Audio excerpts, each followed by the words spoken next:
Hello friends, আজকে আমি আপনাদের সাথে আলোচনা করতে যাচ্ছি অ্যানাটমি অ্যান্ড ফিজিওলজি সাবজেক্টটা নিয়ে।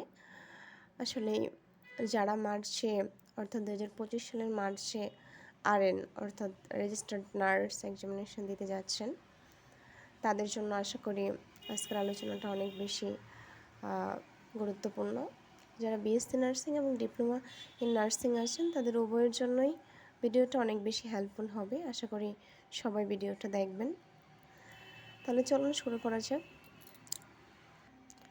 আমি এই ভিডিওতে যেটা আলোচনা করব বিশেষ করে সেটা হচ্ছে যে আপনারা কিভাবে একটা বই পড়ে শেষ করবেন। আমি বিশেষ করে আমার পরীক্ষার জন্য অ্যাডভান্স প্লাস যে বইটা আছে সেটা আমি ফলো করছিলাম। তো আপনারা একটা বই ফলো করে কিভাবে আপনার প্রস্তুতিটাকে অনেক ভালো করতে পারবেন সেটা এই ভিডিওতে আলোচনা করব। তাহলে দেখেন, অ্যানাটমি অ্যান্ড ফিজিওলজি আপনারা বই কেনার সাথে সাথে দেখতে পাবেন। অ্যানাটমি অ্যান্ড ফিজিওলজি যখন বইটা খুলবেন তখন এরকম ইন্ট্রোডাকশন অফ অ্যানাটমি দেওয়া আছে, name of different system of body দেওয়া আছে। তো আপনারা প্রত্যেকটা সিস্টেম ধরে ধরে পড়বেন। তো আপনারা যখন পড়ার সময় দেখবেন যে অনেক ইনফরমেশন কিন্তু বইটাতে মিসিং আছে। আপনার কাছে মনে হবে যে না, ইনফরমেশনগুলো সম্পূর্ণ না।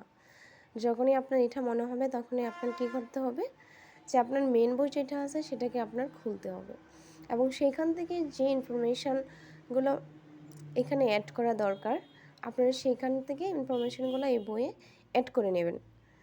কিভাবে অ্যাড করবেন, এই যে দেখেন আমার এখানে কিন্তু আমি সুন্দর একটা পেজ অ্যাড করে নিয়েছি। এই যে আলাদাভাবে ইন্ট্রোডাকশন টু অ্যানাটমি, এখানে অনেক ইম্পর্টেন্ট কিছু দেওয়া আছে যেগুলো হচ্ছে আমি এই বইটাতে পাই নাই। তাই আমি আমার বই থেকে কেটে নিয়ে এটা আমি এই বইয়ে অ্যাড করে নিয়েছি যাতে আমার পড়তে সুবিধা হয়। কারণ যখন আমি পড়তে বসবো তখন তো আমি একসাথে অনেকগুলো বই খুলে পড়তে পারবো না।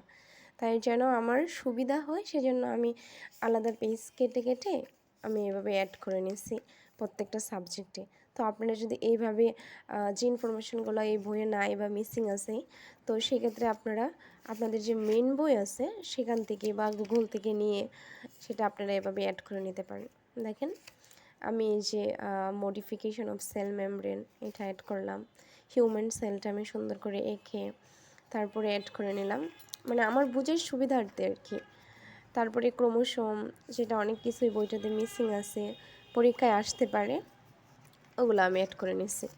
তারপরে দেখেন হচ্ছে মাইটোসিস সেল ডিভিশন, যেটা এই বইটাতে খুব ভালো করে দেওয়া নাই।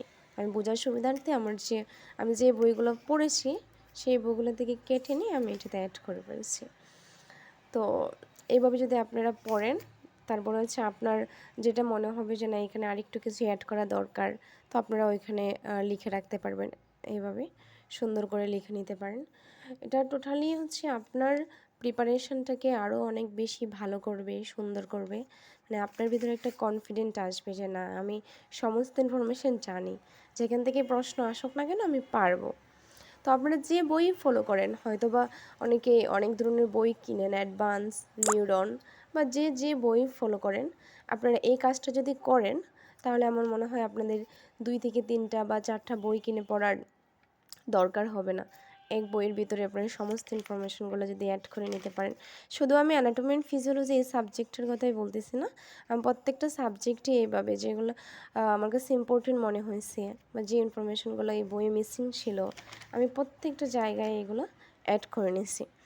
আমার মনে হয় আপনারা যদি এইভাবে প্রিপারেশন নেন তাহলে আপনাদের প্রিপারেশন অনেক বেশি ভালো হবে এবং ইজিলি পরীক্ষায় পাশ করে যেতে পারবেন। ধন্যবাদ সবাইকে।